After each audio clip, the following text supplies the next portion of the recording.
You don't need a new life. You don't need to disappear, start over, move somewhere else, or become a completely different person. What you need are new standards. Most people believe their problem is their life, their job, their city, their routine, their circumstances. So they fantasize about escape, a new beginning, a clean slate, a dramatic reset. But here's the uncomfortable truth. If you take the same standards into a new life, you'll recreate the same problems, just in a different place. Because your life doesn't rise to the level of your dreams. It falls to the level of what you tolerate.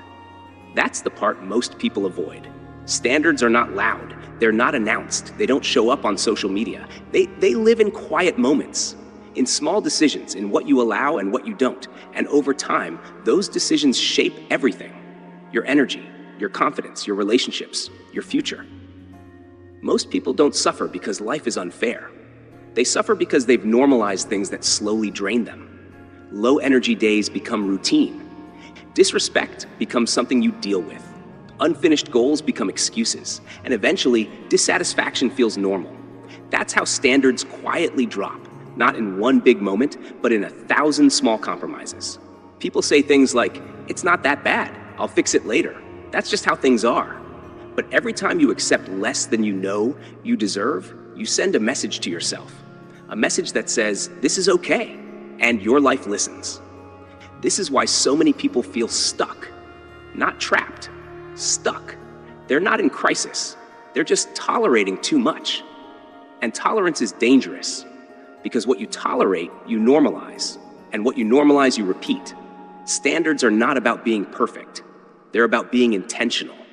They're about deciding, consciously, what kind of person you're willing to be and what kind of life you're willing to live. Most people wait for motivation to raise their standards, but it works the other way around. When you raise your standards, your motivation follows. Think about it. When you decide, truly decide, I don't live like this anymore, something shifts. You stop negotiating with yourself. You stop making excuses. You stop lowering the bar to avoid discomfort. Because standards create boundaries, and boundaries protect energy. Low standards leak energy everywhere. You wake up tired, not because you didn't sleep, but because your life demands too much from you and gives too little back. You say yes when you should say no. You stay quiet when you should speak up. You delay things you know matter. And slowly, your confidence erodes. Not because you failed, but because you keep breaking promises to yourself. Self-respect doesn't disappear overnight. It fades when standards drop. High standards don't make life harder. They make it clearer. They remove options. And most people are overwhelmed because they have too many options, too many distractions, too many excuses, too many ways to avoid the work. Standards simplify. They answer questions before they arise. What do I do today? You do what aligns with your standard. Should I accept this? You check your standard. Is this good enough? You already know the answer. This is why people with strong standards look calm.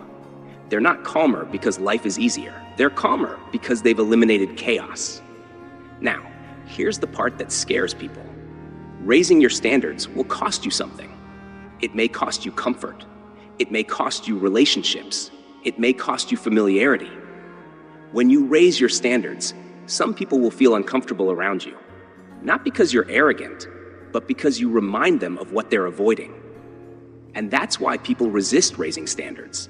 They don't want to lose connection. They don't want to stand out. They don't want to be difficult. But here's the trade-off no one talks about. If you don't raise your standards, life will demand more from you later. It will demand your time, your health, your confidence, your peace. You will pay either way. The only question is when and how much control you have over the cost. High standards are not about doing more. They're about accepting less. Less distraction, less disrespect, less chaos, less self-betrayal, and more alignment. Alignment between who you say you are and how you actually live. This is where real change happens, not in dramatic reinventions, but in quiet decisions. Deciding you don't scroll endlessly anymore. Deciding you don't tolerate half-effort.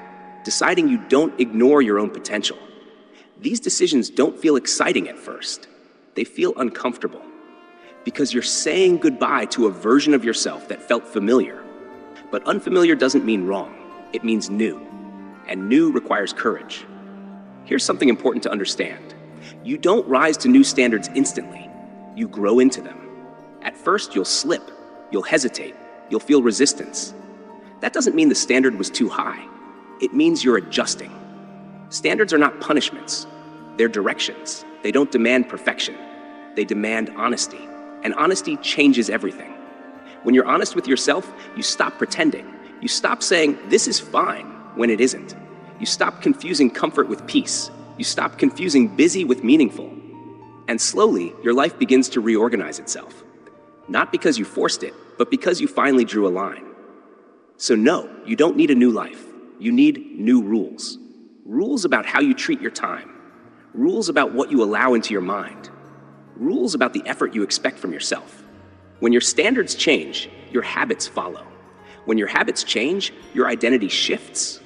And when your identity shifts, your life has no choice but to change with it. That's the part most people miss. They try to change their life first, but life is a reflection, not a lever. You pull the lever by changing standards. So if you're feeling frustrated, restless, or quietly disappointed with where you are, don't ask for a new life. Ask better questions. What have I been tolerating? Where have I been lowering the bar? What standard do I need to raise, even slightly? Because even small changes in standards create massive shifts over time. You don't need to do everything differently. You just need to stop accepting what no longer aligns. That's how real change begins. Quietly, intentionally, with standards that finally match the life you say you want.